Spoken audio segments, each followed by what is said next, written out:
Hey, Laurel. I just turned in the divorce papers. That apartment room is going to be me and Cindy's room from tomorrow. Pack your stuff and leave by today. I understand. Jesus, if I had known you were infertile, I never would have married you. Still, I don't understand why you thought that meant it was okay for you to cheat on me. It's your fault for not being able to have children, and you're telling me to test whether I was infertile or not. You even made me come with you on your infertility treatment. You probably wouldn't have let me divorce you unless I cheated on you like this. I accept that you were prepared to have my children, but you're infertile, so it doesn't matter. Do you realize how much you're embarrassing yourself with all these pathetic, useless efforts of yours? I did an infertility test and it said I had no problems. You still wouldn't believe me, so that's why I had myself tested at other clinics as well. But all of the tests came out saying I was fine. Don't you understand that unless you take an infertility test as well as we won't find out the reason we can't have children? I already told you this before. There's no way that I'm infertile. Give it up already. I see. It looks like you just don't care anymore. We already divorced. So have a baby for all I care with this new wife of yours. Yep, Cindy's already been tested, and it seems there's nothing wrong with her. She's sure to be able to have children, unlike you, who get at it starting from tomorrow. Well then, goodbye. Hey, Laurel, long time no see. It's been 3 years, right? Huh? Oh, I must have forgot to block you. Bye.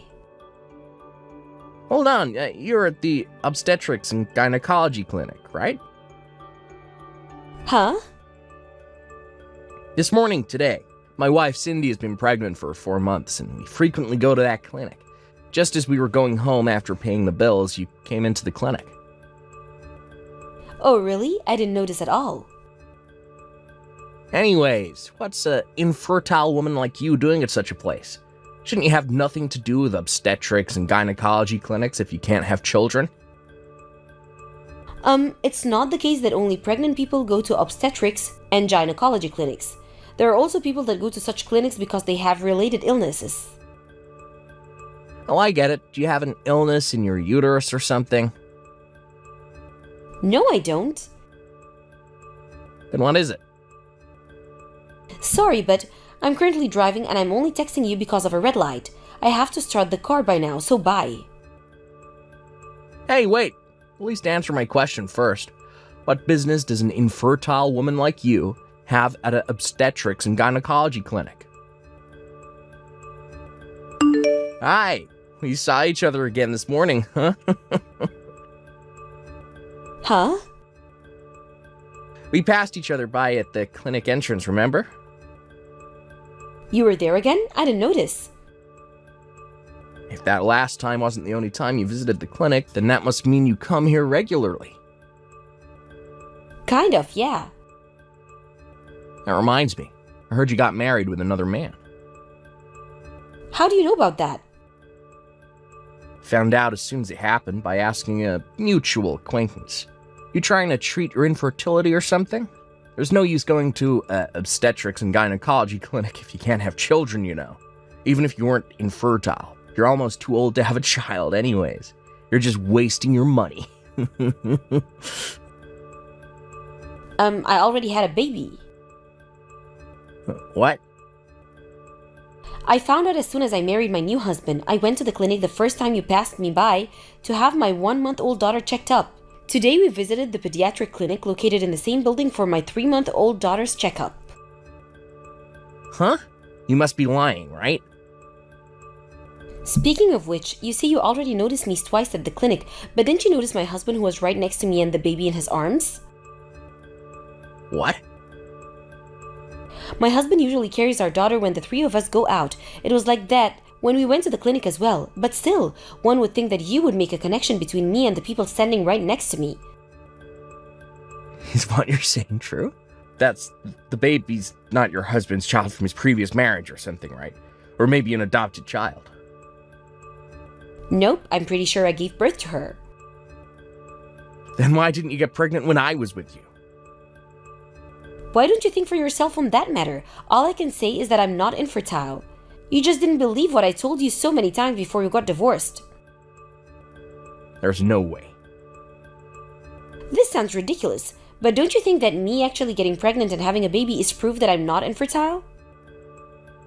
It doesn't make any sense, because it can't be me who's infertile, because my wife Cindy is currently pregnant. There's no use telling me this. I don't know. My daughter started throwing a tantrum, so bye. Is that guy with the glasses your new husband? Huh? So he was carrying a baby. What you're saying was true. What? You were at the clinic again today? No, my office is near the clinic, and I can see the parking lot well from where I work. I thought that it was almost time for your daughter's 6-month checkup, so I was making sure to keep an eye out.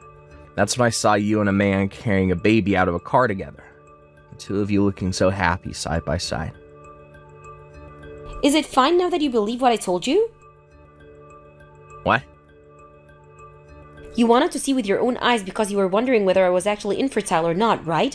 Now that you got what you wanted, will you leave me alone now? Don't contact me again. Laurel, I got divorced. What? To tell you the truth, I thought about what you said and got an infertility test. I also had a DNA test with the baby Cindy gave birth to. Turns out that I have an illness that makes me infertile unless it's treated, and that the baby Cindy gave birth to was not my child. I found out who the other guy was and made the two pay an alimony. Is that so? So, Laurel, we can get remarried if you want. Huh? Hold on a minute. Why are you saying that as if I wanted to remarry you? But this and that happened between us, but still we have conversations by text, which is why I'm certain that even after all these years, you still can't forget me. What? Stop joking around. You're creeping me out. No need to get all mad. I think it would be best for you if you were honest with me about your feelings, right? You'll marry me again, won't you? I want a child I'm related to by blood. It's already been proved that you can have children, so I'm not worried about that anymore. Let's get through this infertility treatment together. You're disgusting. Huh? Don't you realize that what you're saying is ridiculous? Yes, one of the reasons we got divorced was because for some reason you said I was infertile. But the biggest reason we got divorced was because you cheated on me, no? Why are you suddenly acting so cold? It's because I don't want anything to do with you anymore. Laurel.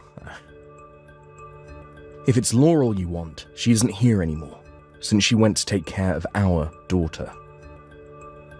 Huh? Who are you? Sorry, I forgot to introduce myself. I'm the man Laurel married after you two got divorced, which means that I'm her husband. I'm not going to tell you my name since it might help you find out where we live, so forgive me, but I'll remain anonymous. What? I'm going to tell you this so you don't have any misunderstandings, but I'm the one who told Laurel it might be best if she didn't block you suddenly, so that we can keep an eye on you. What? I thought that it might be dangerous if we completely cut contact with you, since it seems that we've passed each other by a few times at the clinic. By the way, I was sitting next to my wife when you two were having a conversation by text. Which means that I know everything you two were talking about, I'm afraid. Seriously, and to think I was careful to text her only on weekend afternoons, since I knew she got married again.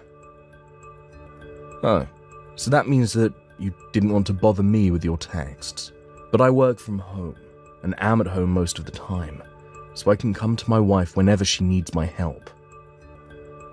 What? Are you serious? Sorry, I guess. Well, that's the situation. I've no intention of handing over my wife, who I love so much, to cheating scum like you. Give me Laurel. Please just give it up already. Laurel, you're reading this right. I'm begging you, remarry me. For some reason, it looks like I've gotten divorced a second time, which means that it's going to be really difficult for me to find another wife. If only you forgave me and said that you wanted to have my children. This time, for sure, I'll make you happy. And I want to be happy as well, so please. Hey, will you cut it out already? Huh? I'm not gonna let you get in contact with Laurel ever again. You were still at the phone? Of course I was. There's no way I'm going to show Laurel such a disgusting piece of text.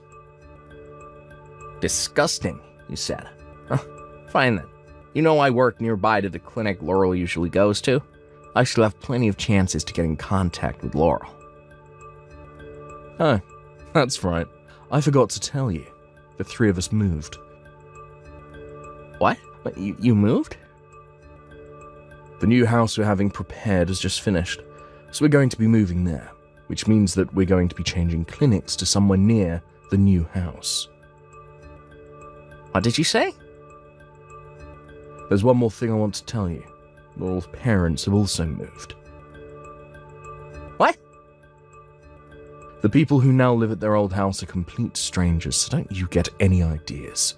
I'm telling you this so you don't try and barge into their house out of desperation and cause everyone trouble. Hold on. If that's the case, then what am I going to do from now? I'm going to be blocking, then deleting your account from Laurel's smartphone. Huh? This means that we're truly going to be rid of you. Hold on. Goodbye then. Even though my husband warned him, it seemed that my ex-husband decided to take his chances on his last sliver of hope and barge into the old house of my parents.